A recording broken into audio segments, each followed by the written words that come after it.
Okay, absolute advantage and comparative advantage, chapter 5 here. So we're working on that. The I want to do a couple of things here. I want to make sure you kind of understand the background, kind of brain idea behind absolute and comparative advantage, and I also then want to show you a couple of variations of what this question would look like, or what these kind of questions would look like on a test, not only just the unit test, but on the AP test itself, and show you how they would manipulate those questions and put them in front of you, and then get.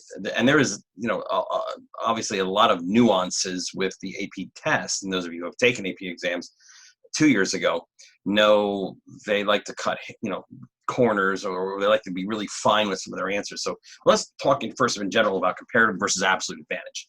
Absolute advantage is a no-brainer. Okay, no-brainer. Saudi Arabia, no-brainer, oil.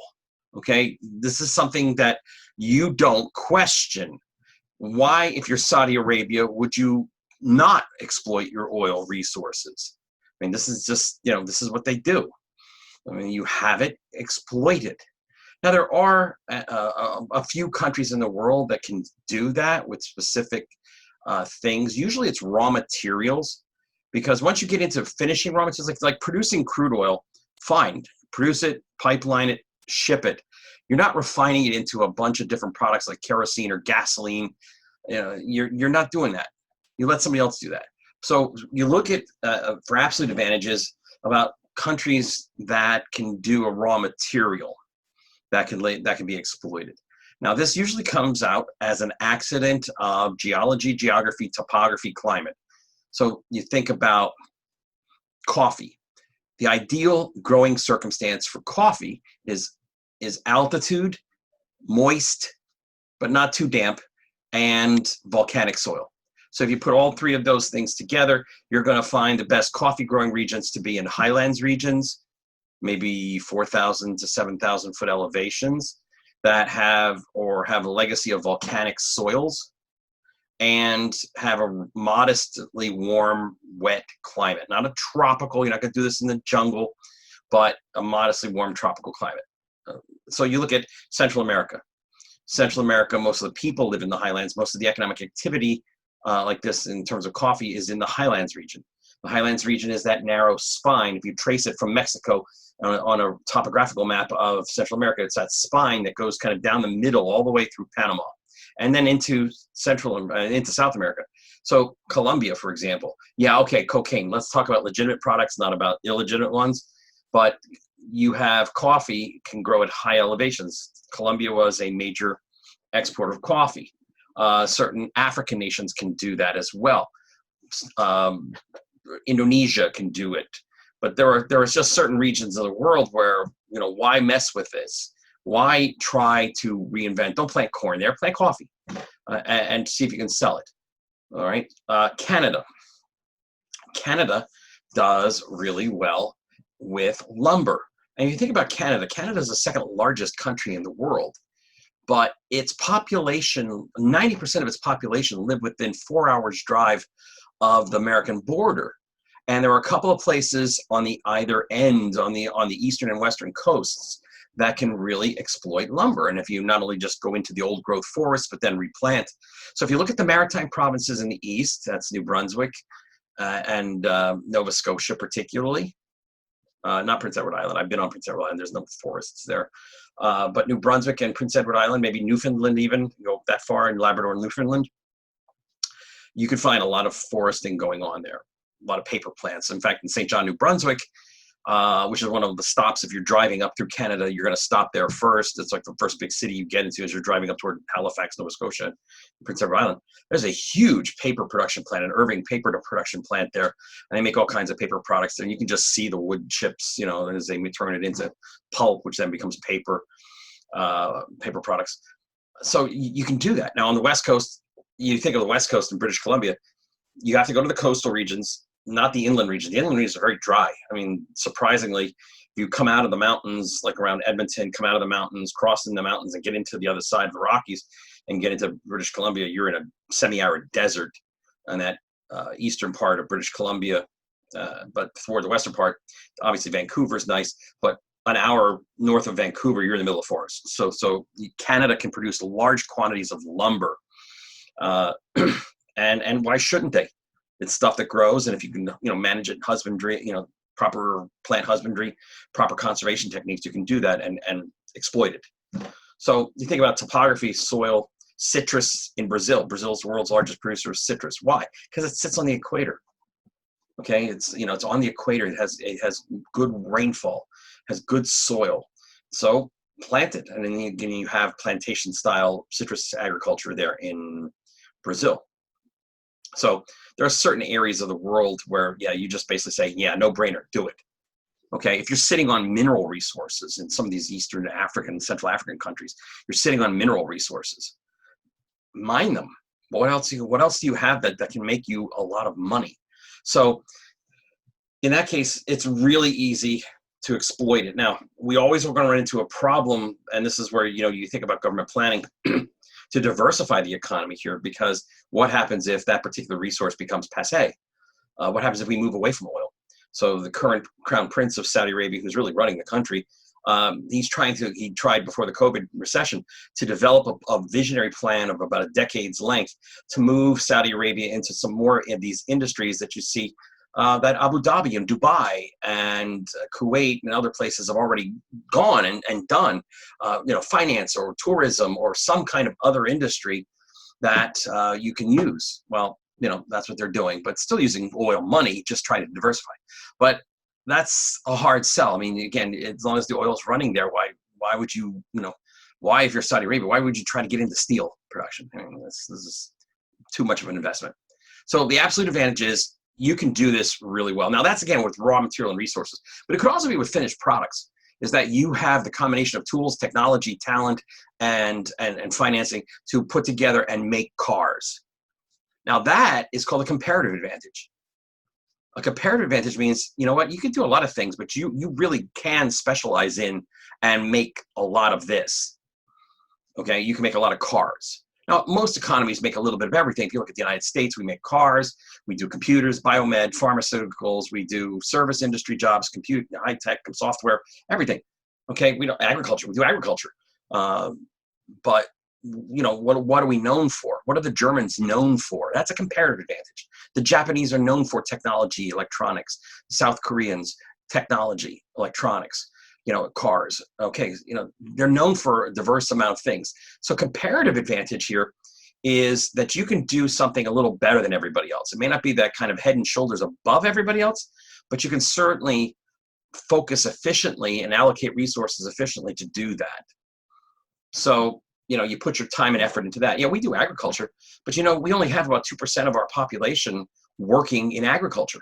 Whereas 120 years ago, the 1900 time period, we had 40 to 50% of our population working in agriculture. We do it. We can produce a ton of agricultural products because we employ technology and machinery and everything else. I mean, this is a comparative advantage we have. In certain products, we can do that. We can grow beef, cattle. We can do wheat. We can do corn. Corn's a big thing. We can do corn. But again, comparative advantage is an industry where there might be many players, and you can do it just a little bit better than most, or in your country's kind of portfolio of things you do, that's what you do better. So the United States usually tends to be more of in that comparative advantage realm, whereas so most of the Western European countries as well, Japan, Canada, whereas countries that are more into the agricultural or the mineral production or oil, that's where they're going to have the absolute advantage. All right, so now I want to kind of clear that up first, because now you're going to have to think about this in terms of the questioning that you're going to get on the test. So let me share the screen here, and I'll talk about two different variations of what we could see here with this question. And the first set of questions here is that you're given the production possibilities, and this is where you're going to see, I'll get to the graph, that's the next one, but you're going to see the production possibilities, and they're going to lay it out like this, of two products. Okay, and fish and chips, this is corny kind of thing, but they could do pizza robots or shoes and watermelons, whatever. They're going to put two products on here, and you'll notice the different production possibilities. Scenarios are points along the maximum curve. If they employed all of their resources, this is where they could be. So if you're thinking in your head, you look at Landia's production right here. that if we put, let's say, fish on the y-axis and chips on the x-axis of the production possibilities curve, the upper point where the arc touches the y-axis at 8 is the maximum amount of fish that they could do. And then if you pull the arc down to the x-axis, the maximum amount of chips would be 40.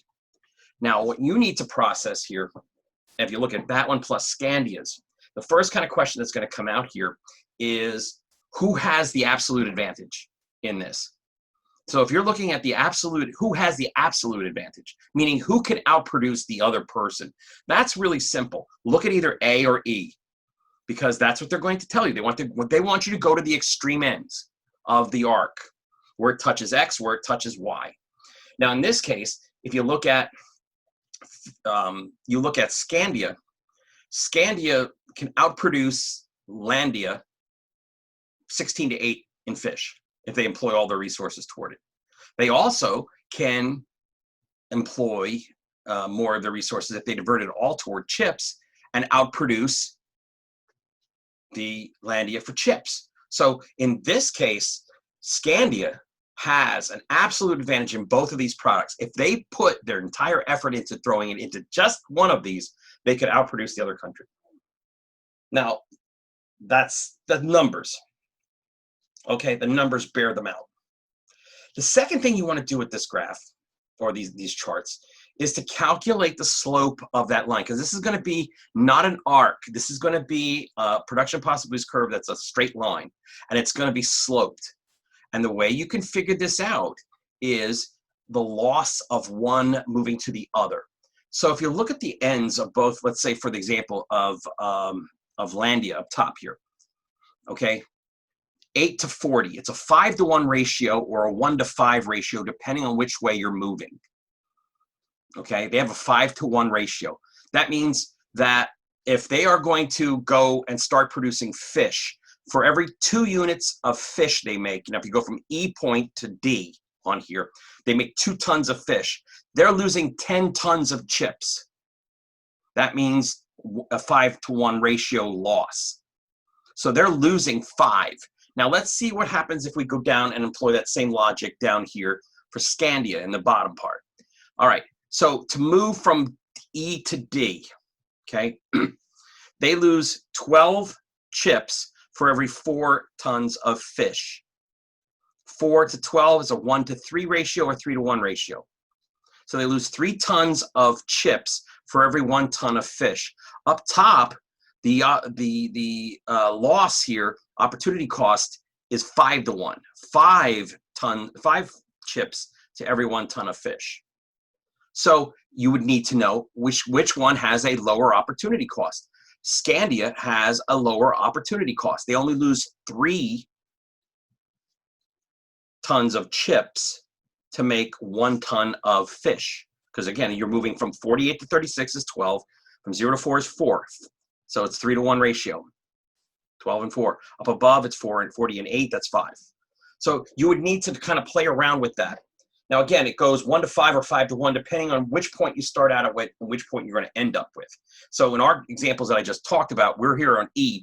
We're talking about maximizing chips and then working our way back to make some fish. So that's the opportunity cost there. So this is one style of question. And this is where, one of the problems with our course is that you have no experience whatsoever dealing with these kind of questions. You've taken AP tests 2 years ago, maybe. You've taken some last year that were, kind of watered down, obviously, for what happened in the spring. But you've got to calculate some numbers here, okay? You have to be intuitive to look at this and start calculating the opportunity cost losses, because that's what they're going to ask you. They're going to ask you 2 or 3. They might ask you 2 or 3 questions based on this, like who has the higher opportunity cost when it comes to these production possibilities from going from chips to fish. Well, the higher opportunity cost from chips to fish is seen in Landia. But reverse it. Go from fish to chips. Okay? So if we go from fish to chips, the ratio here is you're losing from, to go from A point here and on Landia, from 8 to 6 is 2. To gain 10 tons of chips, you're only losing 2 tons of fish, or that's a 1 to 5, 1 over 5. and the other one would be 1/3. So out of that, if you're in fish and moving 2 chips, Landia has a lower opportunity cost because it's 1/5. It's 1/5. Okay, 1/5. So, and then Scandi is 1/3. So they lose more by moving over. So that's how you look at it. Just, kind of keep an eye on which direction you're going and what the opportunity cost is, and whether it's 3/1 or 1/3 makes a big difference. Okay, so this is how one set of numbers is going to work. So I'll stop the share here and I'll go into the next screen, and we'll pick up the other way you can do this, and that is to do it graphically. Okay, so here you have the graphic representation. All right, numbers are provided. Just as you had charts, you could take that chart from the last one and construct a graph just like this. All right, so if you haven't done so already, I'm going to keep reminding you, download a blank piece of graph paper and stick it on your tablet device so that you can draw on it and then save what you need to save to a folder called AP Macro or Macro. Now, in this case, the 2 products involved here are widgets and thingamabobs. Yeah, sorry for my lack of creativity when I was drawing this up last night. You have 2 countries, theta and sigma.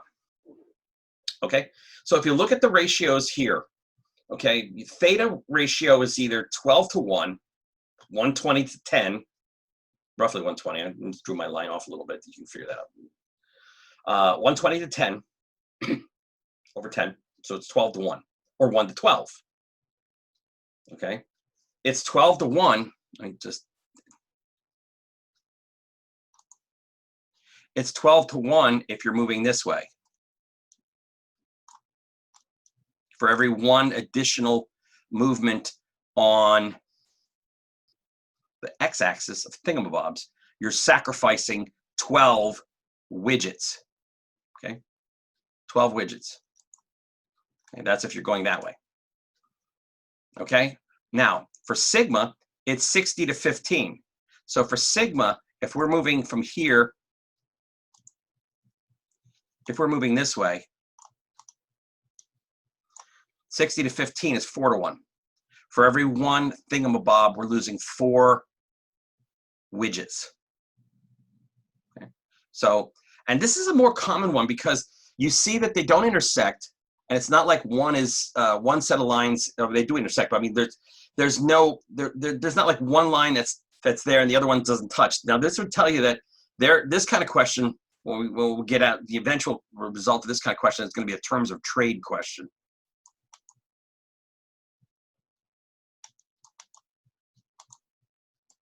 Okay.